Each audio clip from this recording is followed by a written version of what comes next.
Hi, everybody. Welcome back to the Currency Podcast. Today I'm going to be doing part two of the Hollow Earth theory, where I explain these are conspiracy theories that we're getting into, and I'm explaining my perspective on it. I just wanted to clarify something about the last episode I made, which is I'm just explaining reservations I have about the crypto market in general, like reasons why I think possibly you wouldn't want to invest in it. And I just wanted to say that I'm not jumping off the bandwagon. I do still think cryptocurrency is the future. I just wanted to state before the market goes down considerably that I saw it coming. So, but what I mean is that I have felt for a few months like the market will probably go down before it goes back up. I just hadn't gotten around to saying that on this podcast. So, in contrast to me having overwhelming positivity about the whole thing most of the time, I just wanted to mention drawbacks I have. But I feel like the future of currency would still be cryptocurrency for a number of reasons that I could explain for a long time. But I just wanted to say I'm not jumping off the bandwagon. I just kind of think the market will probably go down before it goes back up. And I don't know the timeline. I don't know how long it would take for cryptocurrency to greatly increase in value.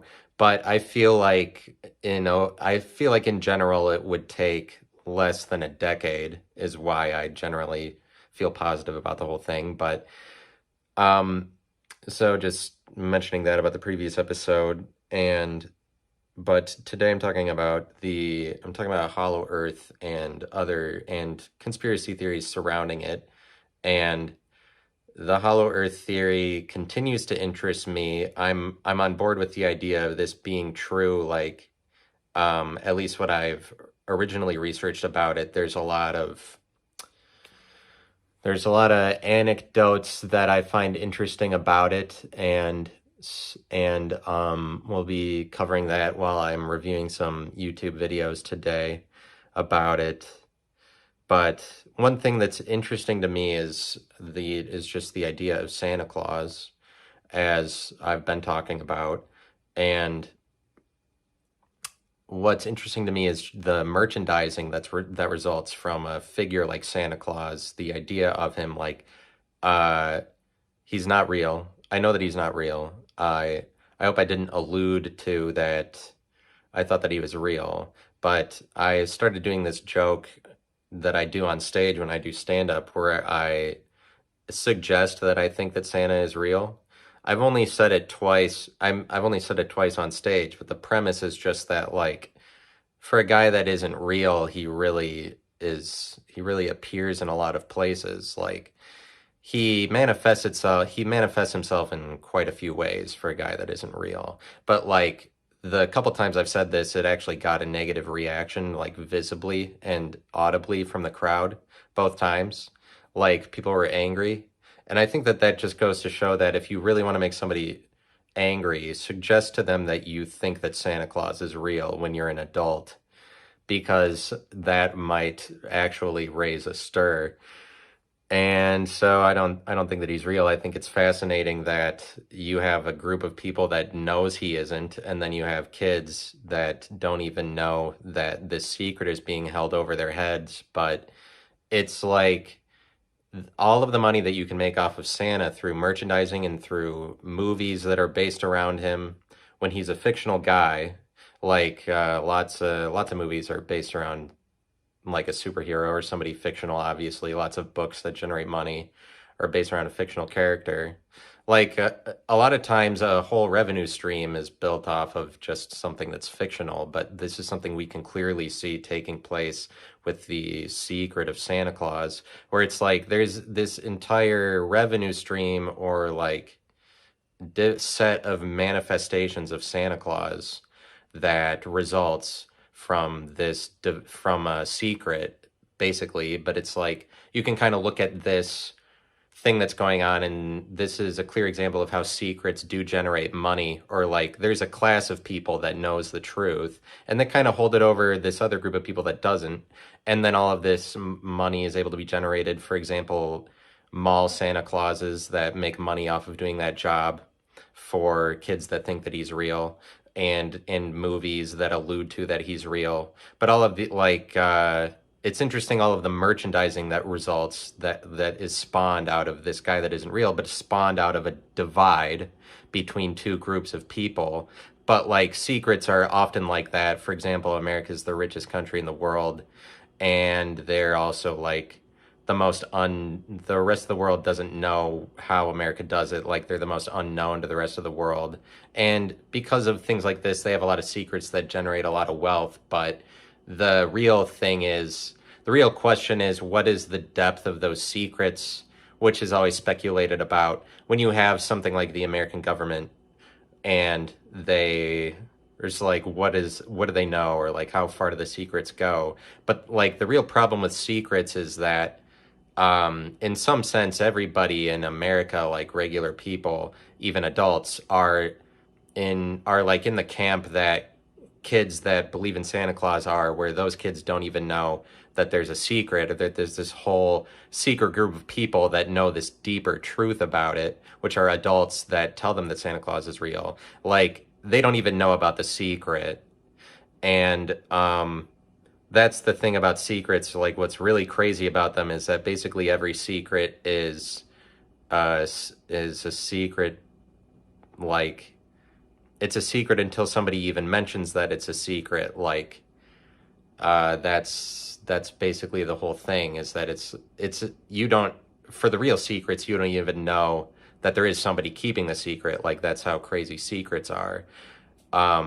Like you would think that you might be able to see that something is going on, but like what I'm saying is things that are unknown are actually unknown, because we would say that you don't know something when you're like talking about it, when you don't have that much evidence, like a conspiracy theory. Like you talk about it, people who are conspiracy theorists don't have all the evidence, or like they're not able to see the full picture, the full depth of what's going on. They're just gaining some data, and then like if you're a real conspiracy theorist, you're just running with it and saying things that are unfounded, or it's like you don't necessarily have the authority to speak on that. So, and it's interesting. We'll say that those are people that don't know what they're talking about, or anybody who's like practices holistic medicine, when you should be a doctor, you don't know what you're talking about. Like people who say they have authority over alternative forms of medicine, they don't know what they're talking about. But it's like there's this aspect of not knowing that's actually that's a lot worse than the people who don't know, quote unquote, that are just like talking about conspiracies, or like things that they might not have the authority over. Worse than that is like there's a real realm of the unknown, which is actually not knowing. But in some senses, all adults in America, or everybody in the world, we are not privy to secrets that are held over us by people that know them. And there's definitely levels above like me as an adult and all adults in America. There are secrets that are above the knowledge of the general population. And since we don't even know that they're secrets, and these things are definitely out there, like these things we actually have no knowledge of whatsoever. Like not knowing something, we should actually recognize to be things that nobody knows anything about, rather than things that you're able to see a few images of and then like give your analysis of. There are definitely secrets that are held over everybody, to the point of like we don't even know that they're a secret, the same as if we were kids that didn't know that Santa Claus wasn't real. But it's like, it's interesting, the Santa Claus thing provides us this clear example of like a secret that's held over, like this secret that divides two groups of people, and then how clearly this secret creates two different perceptions of reality, or two different realities, but both of these realities coexist in the same world. It's like a clear picture of how there are alternative realities.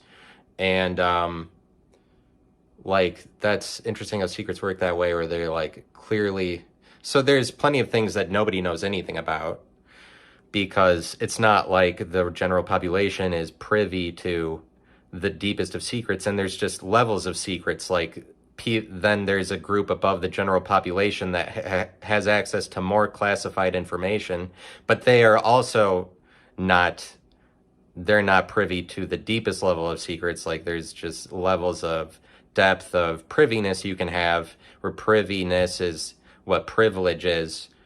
The more privilege that you have is the more privy you are to deeper levels of secrets.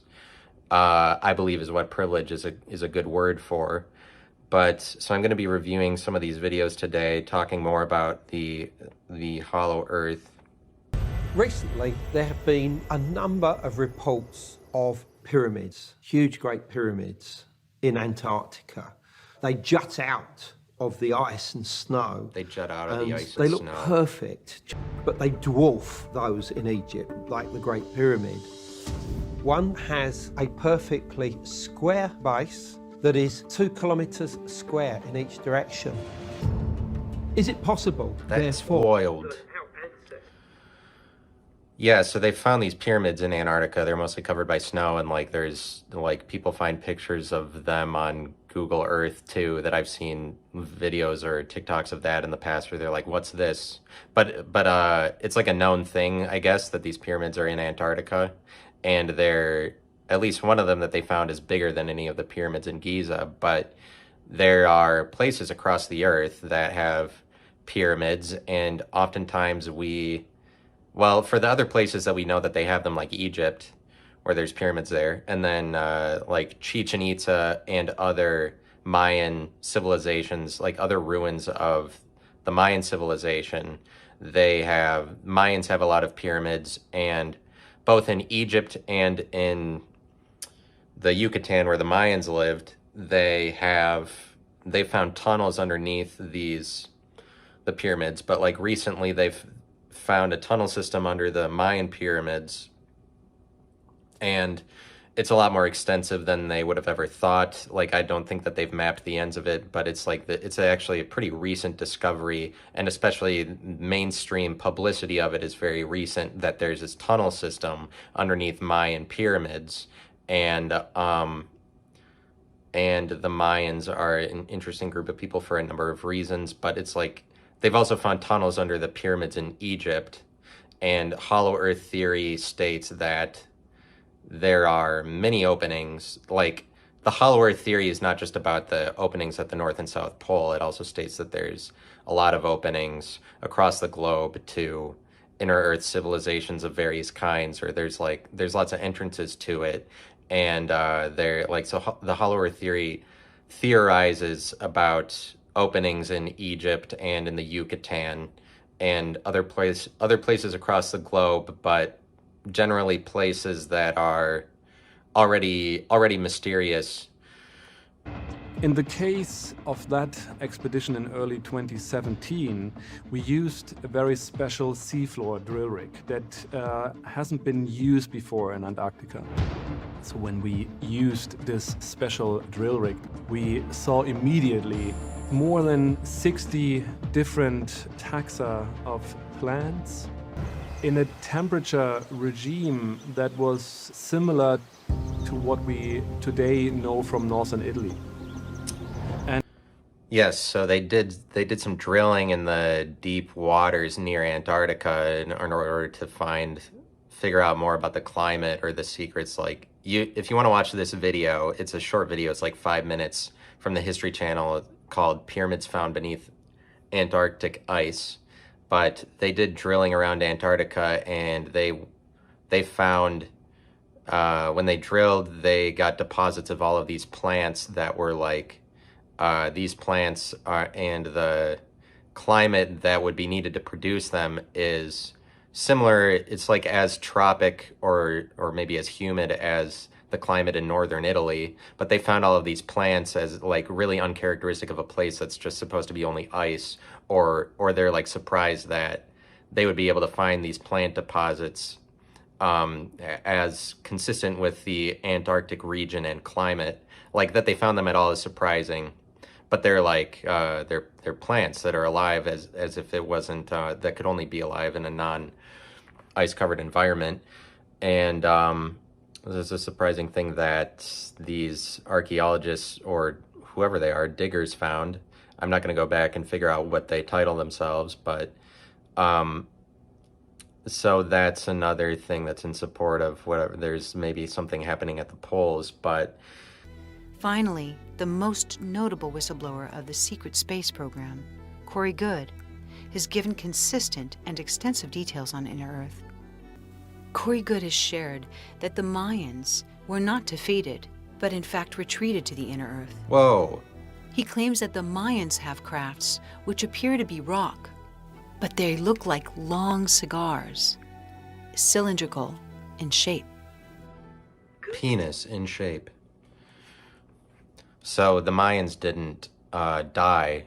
They, according to Corey Goode, the Mayans escaped into the Inner Earth. Now, the Mayans are interesting from a philosophical standpoint. There's lots of philosophers and mystics that talk about the Mayan civilization. They're an interesting point of reference in the mystical world are the Mayans because of a number of reasons, but part of it is Maya as a noun is a term for the phenomenal appearance, like apparition, appearance that's like something that doesn't necessarily have to appear at the point that it appears. Like a phenomenon itself doesn't necessarily appear, but is maybe something that's happening on the periphery of your senses before it does appear. Like a phenomenon, when a phenomenon does appear, then it's like actually you can describe it to be a phenomenon, something that's happening. But like the phenomenon put on by the gods or people, higher powers, people that have a higher power, or it's almost like something like people who know more that they are God in comparison to you because they know so much more, are able to put on powerful displays of magic or something, like the way that humans before like 500 years before we invented airplanes, they would have seen airplanes to be complete witchcraft or something, like complete miracle or something of the gods. It's like people who have access to better secrets or better knowledge, like better inventions, ingenuity, have they have more secrets. They have more that they can hold over anybody else who isn't able to reproduce that. Like that's another part of why America is more secretive than other places in the world. It's because of their power of invention or their ability to create inventions like the iPhone that the rest of the world isn't able to start from scratch and like rebuild that same thing or do it better. I mean, like a company can start that, I don't know, somewhere else, but it's like America that comes up with that, and it's almost like they're God for being the first to reveal that to the world, an invention like the iPhone.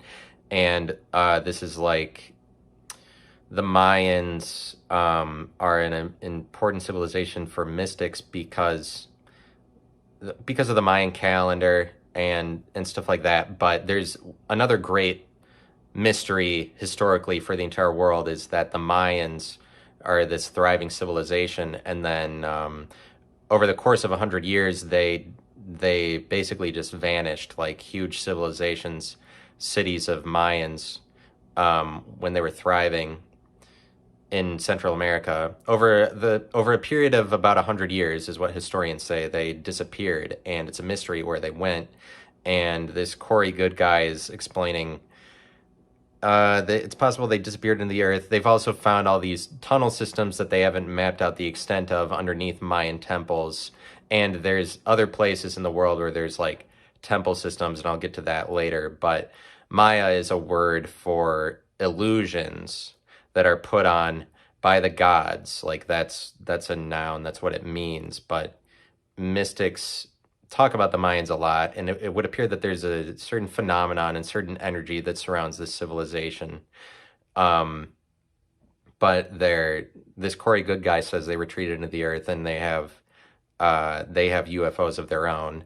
But part of this whole hollow earth theory is that these civilizations in the earth are what create UFOs, or like that's where UFOs come from. And this is plausible to me, but the Mayans are interesting since Maya is a word for phenomenon. It's a word for illusions, but it's like the Mayans have created a number of illusions for the world just because of the mystery of them disappearing, and then what is left behind. Like they would be, if the Mayans really disappeared into the earth, they are something like Masters of Appearance, where they put out this appearance of all these temples, at least on the surface, but like if you really are good at being a god that is able to make things appear for other people, then you know the depth of a situation more. Like it's possible that the Mayans have access to, like, the Mayans have access to secret knowledge that other people don't, or they know the depth of the situation better,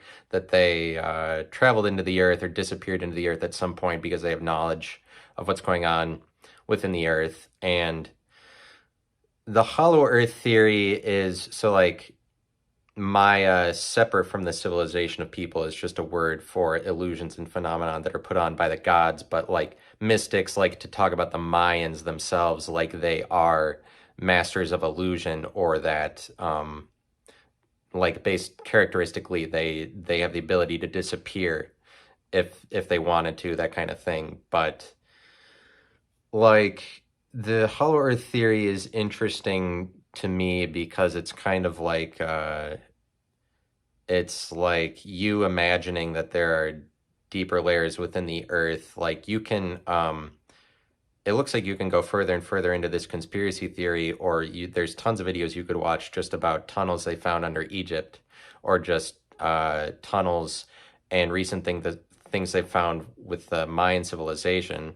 And you could go on forever and ever into these rabbit holes in a similar way to you could go on forever into these caverns that they haven't, these tunnel systems that they haven't mapped the full extent of, like either for the Mayans or in the Himalayan mountains in Tibet, where they say that at the end of the tunnels in the Tibetan mountains, there's you'll find the city of Agartha, or whatever city that the Buddhists are talking about, where the Buddhists are guarding the entrances to the caves that take you to the underground cities.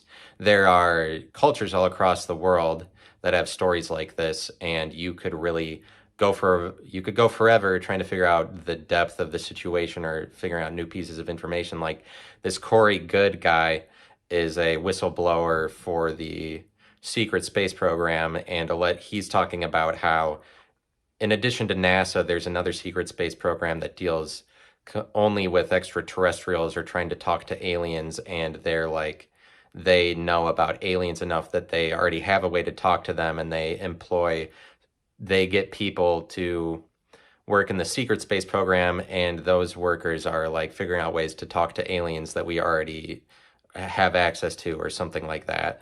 So this Corey Good guy is maybe completely insane. He has a movie called Above Majestic, which describes a lot of crazy ass conspiracy theories, at least from what I can tell about it. I haven't watched it, but I'll watch that in the future, maybe do a review of that so I can figure out if this Corey Good guy is a complete bullshitter. But they just mention at the end of this Inner Earth Civilizations video that he talks about the Mayans specifically, that they disappeared into the earth. But just looking at the example of this Corey Good guy, he's bringing to the light all of these other conspiracy theories that border this that I haven't even heard of. It's just like the rabbit hole for conspiracies never ends, in the same way that what you could hypothesize to be within the earth never ends, because we haven't gone far enough. We don't see into it, especially when there are all these areas of mystery across the earth and places that are like birthplace of our most major religions that are centered around believing that there's inner earth civilizations. It's very interesting. It's an interesting contrast of the surface level world and then what lies beyond it, because if there really is any civilizations that exist below the surface, you could surmise that even further down there's more of them. But it's like following rabbit holes for conspiracy theories is like imagining that newer and newer civilizations exist. Like it's just that the earth and the within of it provides this template for imagining and hypothesizing that correlates directly with how far you can go with conspiracy theories. But it's what's interesting is a number of things, but Richard Byrd had a lot to say about in his diary, and so there's this diary of Richard Byrd that publishes all of the crazy things he saw. Like he's like, I went to Antarctica and saw woolly mammoths and shit like that. And so there's this diary that's published, like the Lost Diary of Richard Byrd. And if you believe this diary, then you believe that things are as crazy as that. There's openings at the poles and like aliens living within them. Um, this part of the video is Richard Byrd talking about himself arriving in this metropolis that exists within the pole at Antarctica. Byrd then continued to unveil a picture that we had not imagined in this diary. And he was so surprised when ice below gave way to lush green forests, lakes, rivers, and mountains. That would be surprising. He saw animal life, and to his dismay, realized he was looking at a large mammoth that resembled those. And suddenly he realized in shock that there were some kind of space vehicles flying beside him. They escorted him, and he saw an entire city and was safely landed, despite the fact he had no control over his plane. And they called this place Agartha. Yeah, so it's like I know that the Buddhists are saying that the underground city underneath Tibet is called Agartha, and now this city at Antarctica is also called Agartha. So maybe for the inner Earth world, Agartha is just the term for all of it or something. I don't really know. Agartha just comes up as the word, or maybe that's as best as humans can describe it. It's like Agartha is the best term that can come up to say what's happening. He and his crew were then taken to meet what they were told was the ruler of Agartha, the Master. The ruler went on to say that ever since the U.S. had dropped atomic bombs on Hiroshima and Nagasaki, their race had been very concerned for human safety and the survival of the planet. And Byrd was asked to share this message and warning to civilization. Their hosts then guided them to their plane and back.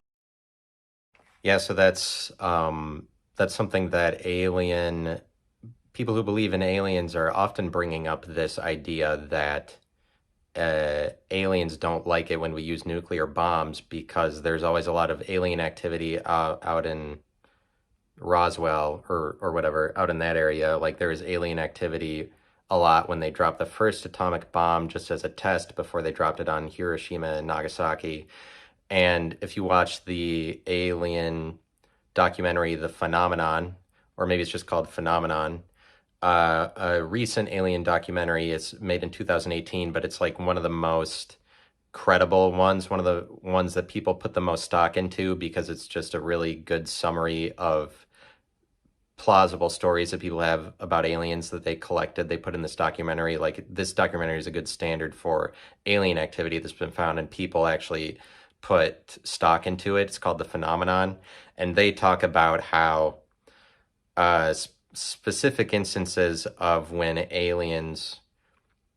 like nuclear activity was happening and then aliens came around, and also when aliens intervened in Russia to stop humans, or like they intervened with nuclear weapons in Russia to prevent humans from being able to do it or something. Like aliens hacked into US or into Russian technology regarding their nuclear weapons, and then like they were testing out something or trying to prevent them from being launched. And there's like people who believe in aliens talk about this, that aliens don't like when we use nuclear weapons. And so it's interesting that Byrd says in his diary the same thing, that the aliens are actually civilizations that have technology of UFOs that are like anti-gravity machines, and that's what's producing the aliens, or like these aliens that come around for nuclear test sites are ones that live within the Earth. Yeah, so the US is doing this Operation High Jump in the 40s because they think that Nazis escaped to Antarctica, which they have reports from, but the Nazis were already sort of infatuated with Antarctica and myths that they heard about it. We're sending people down there. According to this video, Inner Earth civilizations exist, and I can prove it. They said that a German U-boat went there and they actually found the lost city and reported back that they didn't want to leave, and they're like, yeah, the Earth is hollow, we can see it. And after World War II, German scientists disappeared. Americans were afraid they escaped Antarctica, so they sent a ton of Navy ships and soldiers down there. Leaks later revealed that the true mission was to retrieve the missing Nazi leaders from their refuge at Antarctica. But Byrd cut the 8-month mission short after what the Chilean press reported as troubles with many fatalities. The force returned. Their stories immediately became classified as top secret. But inevitable leaks revealed that there were attacks by highly advanced saucer-shaped airships. Yeah, so allegedly when the US sent their soldiers down there, they were attacked by UFOs, and this is also in Byrd's diary. And I found this article online from vocal.media/futurism.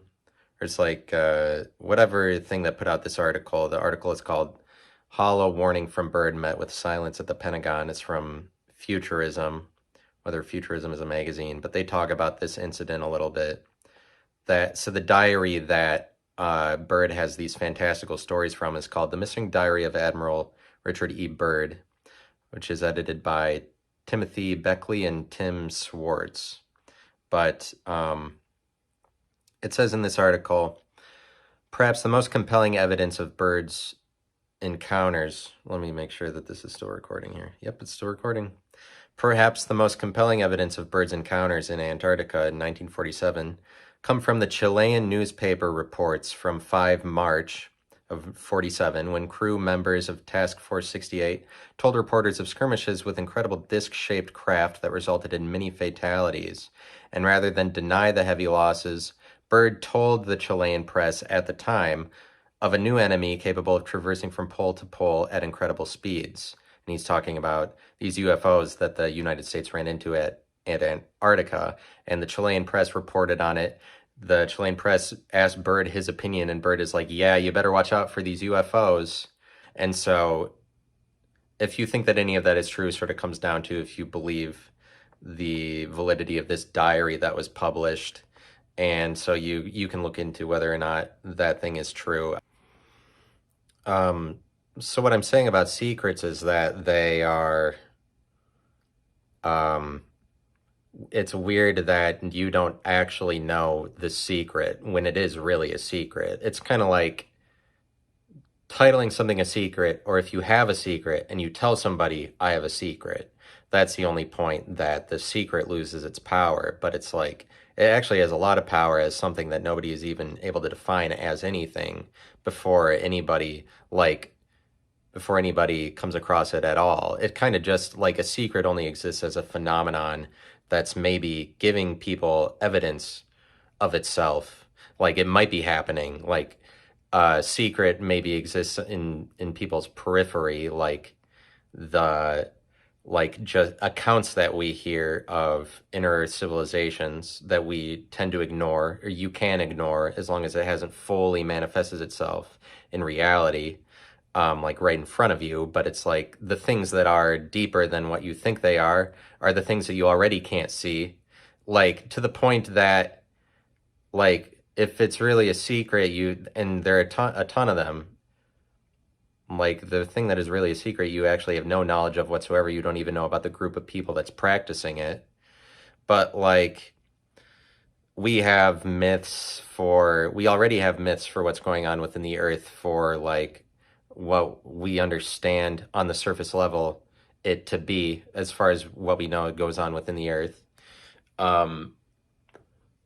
Like our two of our main belief systems, like science and then Christianity. Science talks about what goes on within the earth. They've come up with an analogy, or really a set of myths that they're trying to get people to buy about what composes the earth, where they're like, they diagram all of it. They're like, this much is the crust, this much is the mantle, then the core and the inner core. And it's composed of like solid if it's the mantle, and then it's liquid if it's the outer core, or whatever it is. And Christianity also comes up with something to talk about what's going on within the earth, which is, they say that it's hell.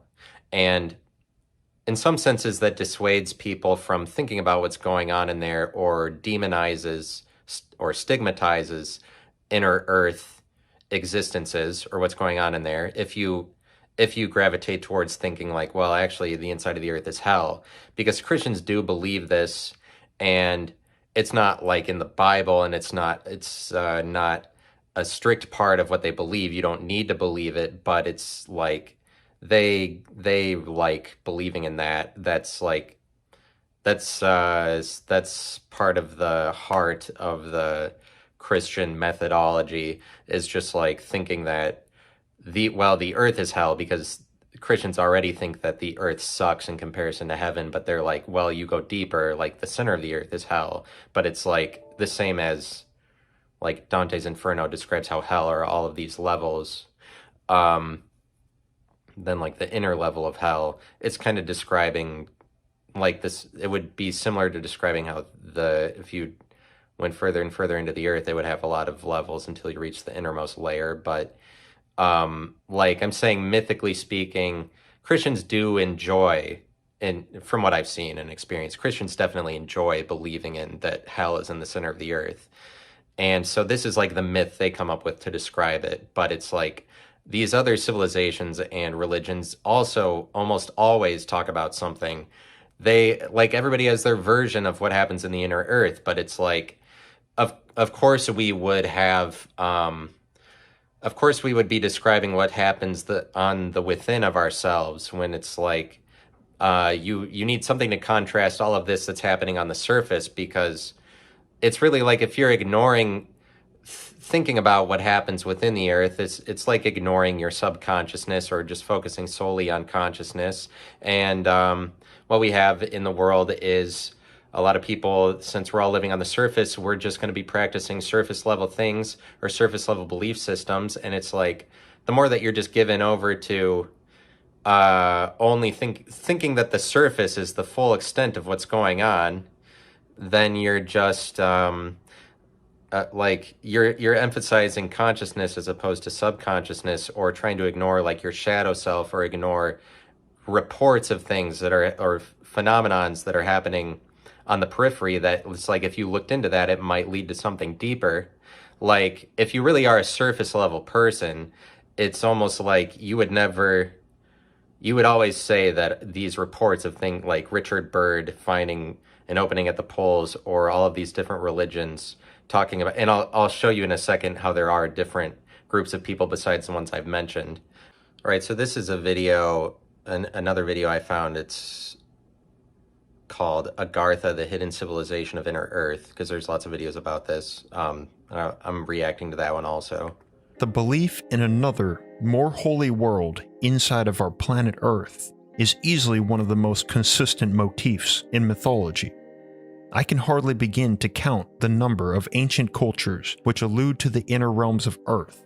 Just in North America, for instance, the Navajos believe that their ancestors emerged from a subterranean world under the Navajo Mountains. The Aztecs feel that they were one of 7 tribes that came out of the caverns of Aztlan. The leaders of the Creek tribes state overtly that the earth opened up in the west and the creeks came out. The Pawnee story of creation tells that all living things came from under the ground. The Zuni believe that in the old days, all men lived in caves at the center of the earth. There is an old Apache legend about a long and deep cave in Arizona, which is said to lead to an inner earth kingdom inhabited by a mysterious tribe. Yeah, so those are just some of the tribes: the Apaches, the Navajo, the Aztecs, also the Mayas. So I was talking about before, they all have, as part of their belief system, like all these Indian tribes that say that their ancestors that they originated from somewhere in the earth, or it came out of tunnels or caves. There's lots of stories, as we can see, like this from these Indian tribes that had their own beliefs and religions, like the Aztecs, one of the biggest ones. And we see with the Mayans' relationship to inner earth that a lot of the tribes that have shaped us, and especially North American ones, some of the founding members of North America, this is the most important Indian tribes, have beliefs that have this relationship to inner earth. And you see that the Buddhists have this relationship to inner earth.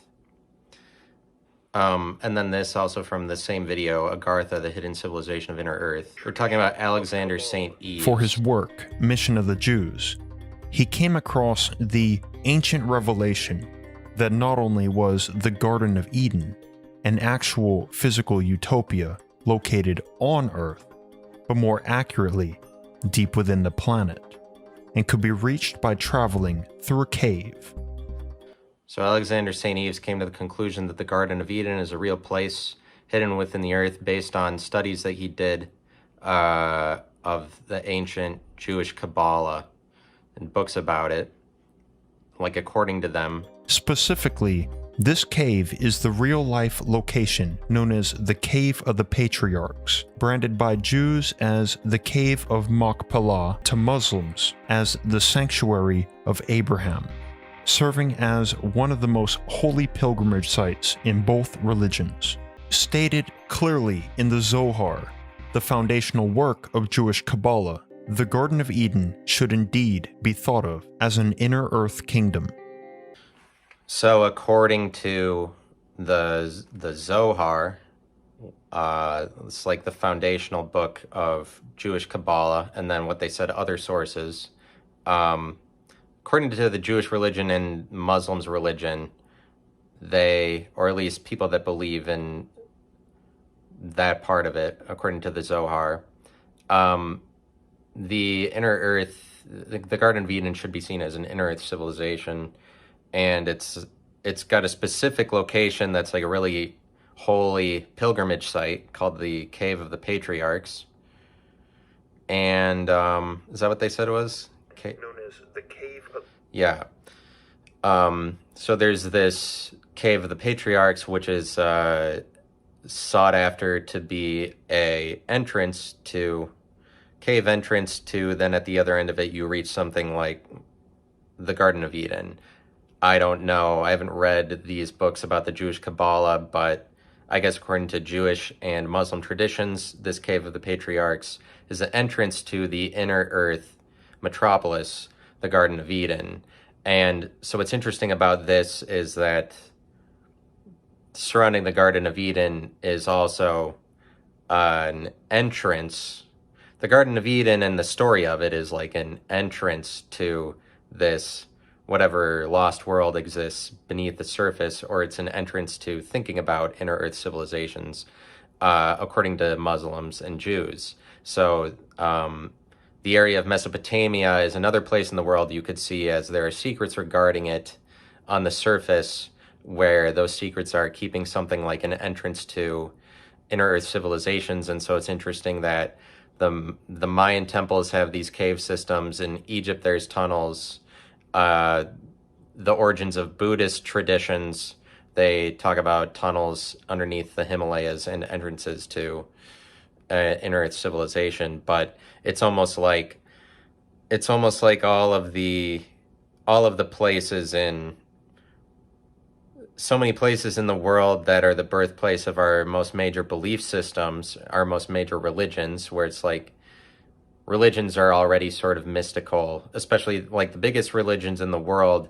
You would wonder what are the secrets that originate those, and like, especially if you're on board with what I'm saying about higher levels of privilege or higher levels of secrecy they do something like generate more wealth, but it's as a result of a difference in perceptions of realities, where you could make money off of a group of people that don't know as much, is basically how people are always making money. Like at universities, the universities make money because people who attend them don't know as much, or at least believe that they don't. They hold a perception of reality that they don't know as much as the people who have the wisdom, like professors, and that's why universities are able to make money.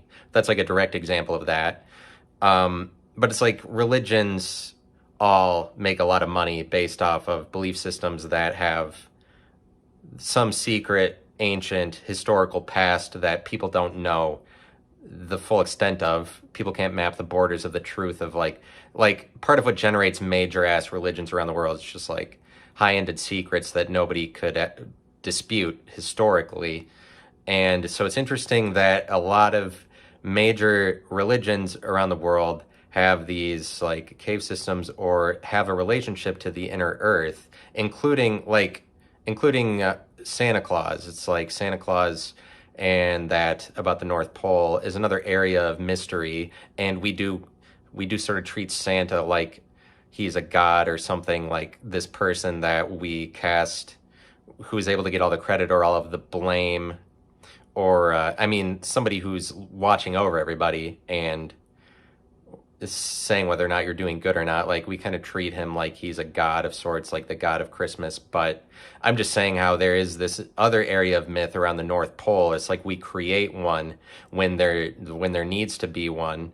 If there really are, all of these places are entrances. It's interesting how all of the religions and ancient Indian tribes in North America have a relationship to inner earth, and then what's spawned out of it as a result for people who live on the surface is like the best we can do to describe it is describe it in terms of things that happen on the surface. And so we describe these things in terms of like, this is a story that happened on the surface of the earth, like the Garden of Eden.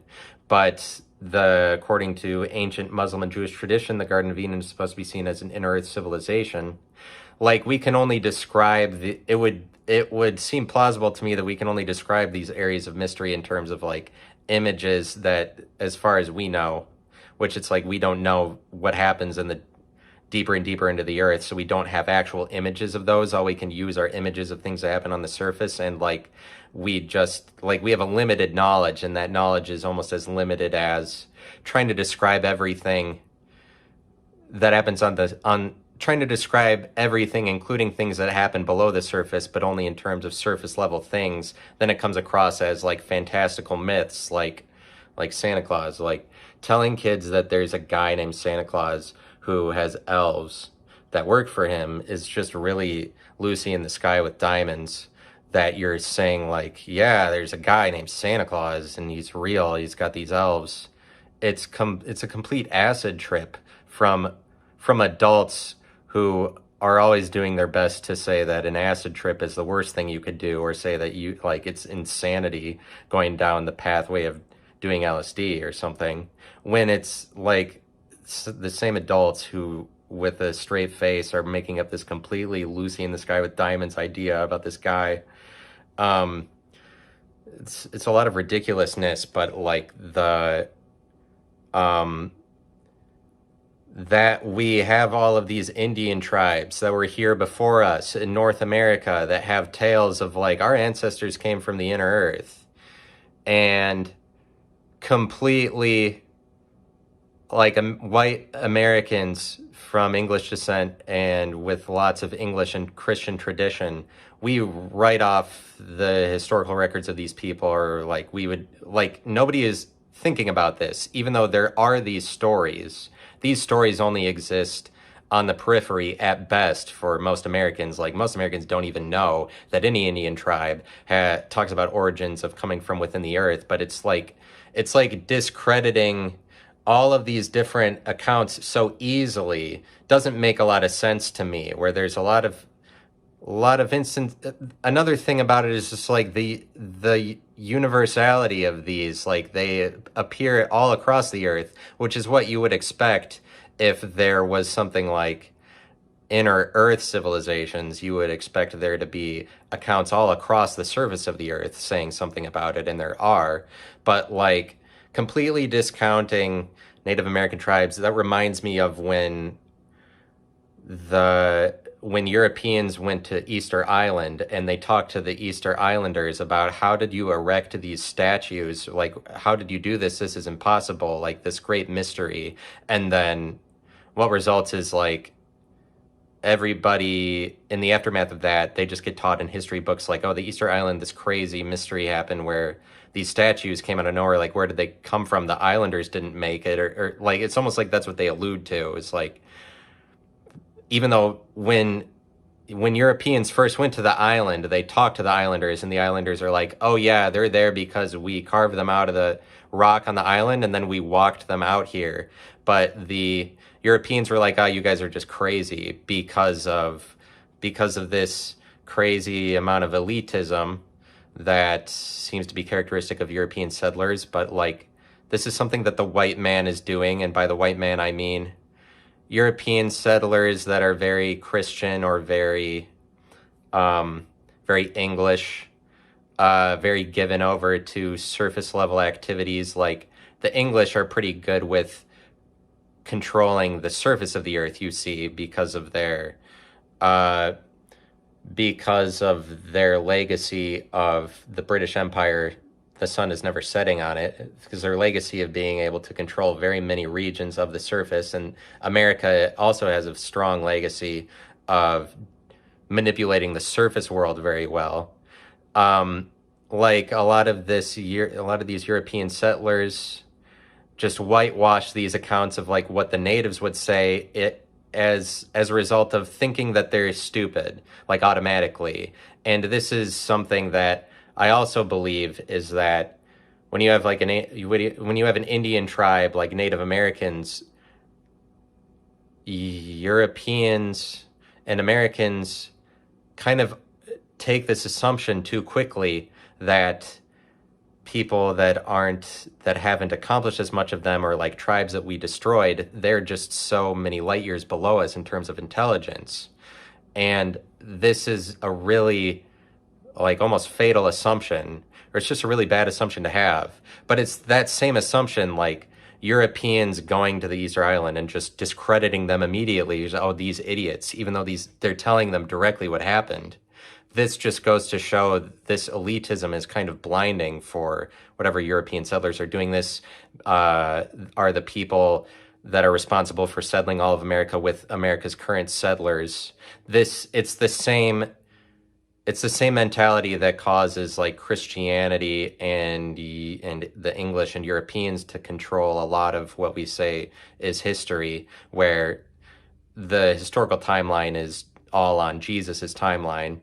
And like Jesus and Christianity is a very, very good religion for the people of the world, the ones that we know that live on the surface. Like Christianity is the best of surface world religions, I would say, but it controls history and then writes out accounts like that. We're able to hear all of these different accounts from different tribes that have different belief systems that say different things about their ancestors originating. All of them have like varied accounts of their relationship to the inner earth. We discredit all of this possibly as a result of thinking that we're more intelligent or something. It's just that the people that control history have a history of not mentioning very much the accounts of tribes that don't have as much power to control history, or religions that don't have as much power. Those alternative religions and belief systems and perceptions that arise from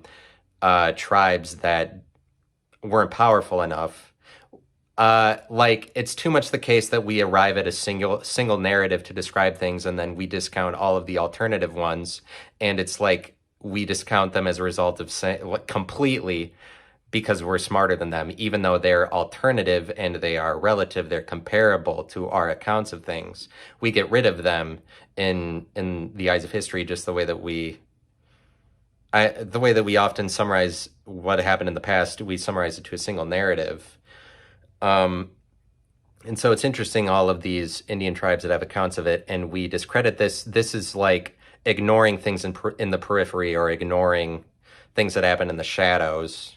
And it's like, I resonate with this theory. Like I would be willing and open-minded enough to believe in some of these things. And maybe this makes me characteristically somebody who's willing to go deeper, or be in touch with my shadow self or my subconscious or something like that. I think that people who are truly the surface level people would look at all of these things and never think a thing of it, that like just discredit things that happen on the periphery, maybe because it's easier or more convenient, or they're just like people who are surface level. I'm just saying, like, a truly surface level person would hear these things and never think about any of them, or would never consider trying to figure out if they were true, or like go to these places. They would just discredit it in lieu of continuing to live with the superficiality of the surface level world as they know it. Like, if you really are a deeper person, I feel like then you would be considering these things to be true, almost to the point of exploring them, or it might take you to the point of exploring deeper into the earth. But like, maybe this is something that will be revealed, and maybe not in that much longer, as long as we see that the US government is willing to admit that they know of UFO activity. Maybe we're getting closer to recognizing the extent of UFOs the way that Richard Byrd said that they exist, or like maybe we're getting closer to the surface level people connecting with the inner earth people, or like consciousness, the spectrum between consciousness and subconsciousness being filled in more, so we describe the truth of that. But I mean, I don't want to appear as a crazy person. This is just a really interesting theory. And so I thank you for listening to this and to the first part and all of that. Subscribe to my YouTube. Thanks for tuning in, and more in the future. Bye.